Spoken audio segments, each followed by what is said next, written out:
Salut Jackie, comment tu te sens après ton dernier combat? Comment s'est passée ta préparation très brièvement? Ma préparation s'est bien passée et je me sens plutôt bien. On va entrer en détail de toute façon. Tu n'es qu'à 2-0 en professionnel, mais tu n'es déjà plus à présenter. En effet, tes deux premiers combats sont déjà des classiques, en tout cas sur le circuit français et européen. Et j'ai l'impression que c'est à chaque fois le même scénario qui se produit. Tu arrives en face d'un adversaire contre qui, entre guillemets, tu n'es pas censé gagner, tu finis par l'emporter. Est-ce que ce combat-là, face à un gros judoka, représente pour toi l'opportunité d'asseoir ta domination dans la catégorie des lourds légers afin de prouver au monde et à l'organisation que tu es réellement un challenger sérieux pour le titre? Ouais, ce combat-là, ça peut me permettre de prouver aux gens que je suis un challenger sérieux, qu'il faut me prendre au sérieux. Et justement, ils m'ont mis contre un gros judoka. Et c'est là qu'on verra.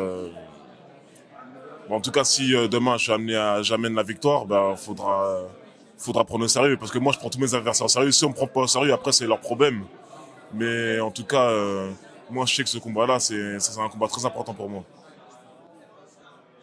Lors de ton dernier combat, justement, et de tes deux derniers combats d'ailleurs, ce qui m'a le plus frappé, c'est la réaction de tes adversaires dès lors qu'ils ont senti la puissance de tes poings. On voit vraiment qu'il y a quelque chose de spécial dans tes mains. Ceci étant dit, est-ce que ta lutte et ton grappling sont des aspects que tu as travaillé en particulier pour ce combat-là, compte tenu du déroulement de ton dernier combat face à Hugo Guillon? T'es-tu entouré des gens en particulier pour améliorer cet aspect-là? Est-ce que tu as fait des ajustements?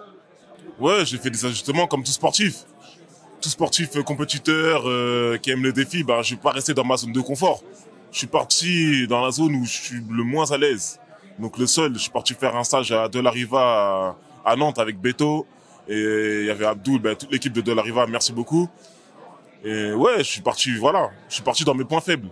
On est obligé. On voit que tu es quelqu'un de très calme, très posé. Est-ce que ça t'a, on va dire, affecté ta préparation, le fait qu'il y ait un changement de dernière minute, sachant que tu étais censé affronter un striker, maintenant tu affrontes quelqu'un qui est plus, on va dire, dans la partie judo, grappling, ça n'a pas du tout changé ton approche du combat? Non, pas du tout, faut toujours garder son calme. Parce que, en fait, faut s'attendre à tout.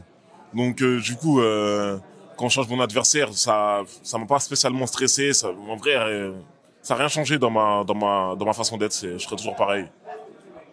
En 2 apparitions à Arès, tu as marqué les esprits 2 fois, du public mais aussi des spécialistes. As-tu ressenti une nouvelle ferveur, un nouvel engouement autour de tes annonces de combat, que ce soit sur les réseaux sociaux ou même au quotidien? Et si oui, comment est-ce que tu gères ça? Comment tu reçois ça? Ouais, moi, je reçois beaucoup de force de personnes que je connais pas.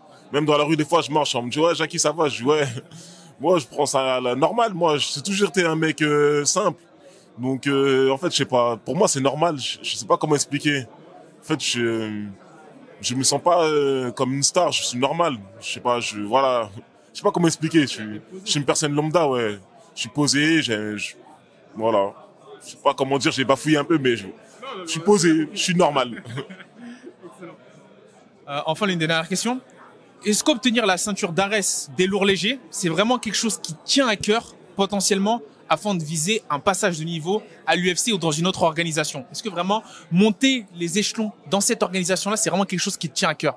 Ouais, ça me tient à cœur de ouf. Monter les échelons dans cet organe-là, à Arès, c'est vraiment un truc qui me tient à cœur. C'est un objectif premier déjà. T'as vu? Et franchement, j'aimerais trop avoir la ceinture des lourds légers.